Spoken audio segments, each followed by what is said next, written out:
ശിവം ദുബെ. ചിലപ്പോഴൊക്കെ തോന്നിയിട്ടുണ്ട് ശിവം ദുബെ ശരിക്കും ഒരു അണ്ടർ റേറ്റഡ് പ്ലെയറാണ്. കാരണം ശിവം ദുബെയുടെ ഒരു 3-4 വർഷമായിട്ടുള്ള റീസെൻറ്റ് പെർഫോമൻസുകൾ എടുത്തു നോക്കിയാൽ അതിലൊരു ഏറ്റവും ബെസ്റ്റ് പെർഫോമൻസുകൾ വന്നിട്ടുള്ളത് ഫൈനലുകളിലായിരിക്കും. ആ മാച്ചിൽ ഏറ്റവും ഇമ്പോർട്ടൻസ് ആയിട്ടുള്ള റൺസായിരിക്കും ശിവം ദുബെ സ്കോർ ചെയ്തിരിക്കുന്നത്. ഇപ്പോൾ ഇന്നലത്തെ മാച്ച് നോക്കുകയാണെങ്കിൽ 17 ബോളിൽ 27 റൺസ്.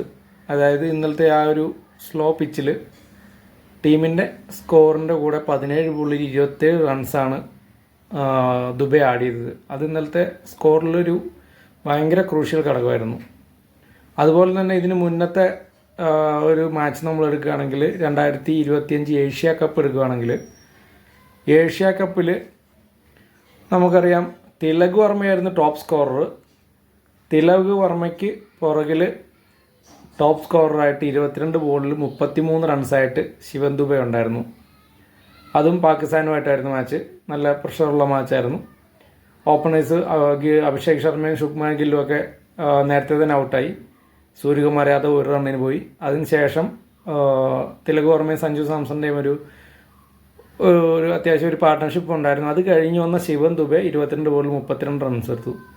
അതുപോലെ തന്നെ നമ്മൾ അത് കഴിഞ്ഞ് അതിന് മുന്നേ ഒരു 2024 വേൾഡ് കപ്പ് നോക്കുകയാണെങ്കിൽ ഇതുപോലെ തന്നെ ശിവം ദുബെയുടെ ഒരു 16 ബോളിൽ 27 റൺസ് ഉണ്ടായിരുന്നു.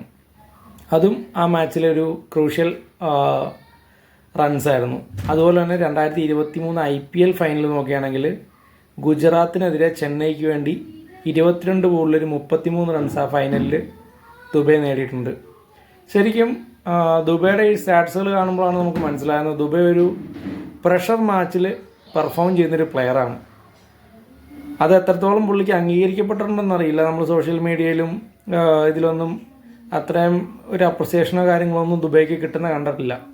പക്ഷേ ഇത് ദുബെ ശരിക്കും ഒരു ബിഗ് മാച്ച് പ്ലെയറാണ്. ഇമ്പോർട്ടൻറ്റ് റൺസ് ഇമ്പോർട്ടൻറ്റ് സമയത്തെടുക്കുന്ന ഒരു കിടിലൻ പ്ലെയർ.